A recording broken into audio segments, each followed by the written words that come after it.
अब यहाँनेरि जुन उत्पत्तिको पुस्तक 12 अध्यायको 1 देखि 3 पदमा अब्राहमलाई बलावट दिनुभएको थियो। त्यहाँनेरि लेखिएको यो हिब्रू शब्द चाहिँ बाखार भन्ने हिब्रू शब्द छ, जसको अर्थ चाहिँ नेपाली भाषामा चाहिँ उहाँले यहाँनेरि चाहिँ त्यसरी डेफिनेसन गरेको छैन, तर यसको नेपालीमा डेफिनेसन चाहिँ बाखार भन्ने शब्दको अर्थ चाहिँ चुन्नु अथवा छान्नु भन्ने हुन्थ्यो।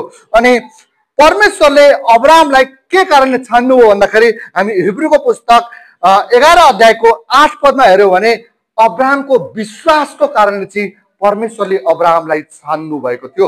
अनि जब परमेश्वरले अब्राहमलाई छान्नु भयो, उनलाई राष्ट्रको पिता बनाउनु भयो, राष्ट्रहरूको पिता बनाउनु भयो, अनि अब्राहमको कारणले चाहिँ के भयो त इजरायल राष्ट्रको उत्पन्न के अरे स्थापना भयो। अब्राहमदेखि नै उहाँले इजरायल राष्ट्रको स्थापना गर्नुभयो र उहाँद्वारा सबै राष्ट्रहरूलाई उहाँले आशीर्वाद दिनुभएको छ। अब परमेश्वरले अब्राहमलाई केवल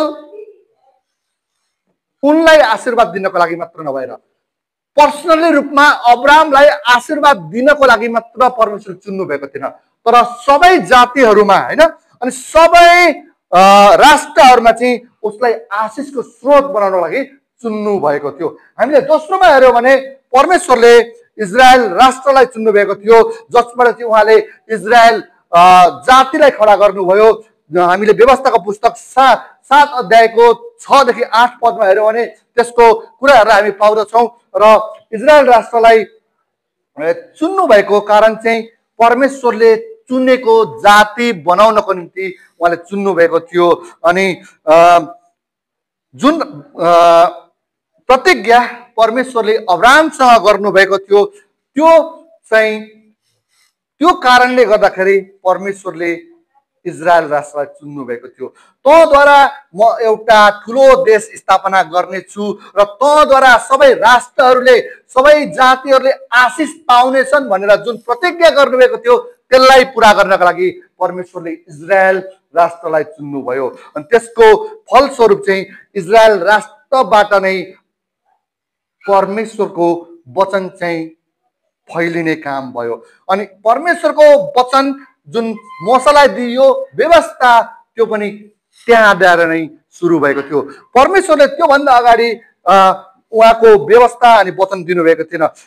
अनि परमेश्वरले अहिले हामी हेर्छौँ भने इजरायल राष्ट्र कति ठुलो अनि कति शक्तिशाली, ठुलो त छैन के अरे त्यो आकारमा त सानो छ, तर इजरायल राष्ट्र कति शक्तिशाली छ होइन। त्यहाँनिर कति बुद्धिमान मानिसहरू छन्, कति विश्वका ठुल्ठुला वैज्ञानिकहरू इजरायल राष्ट्रबाट आएका छन्, यहुदी जातिबाट आएका छन्।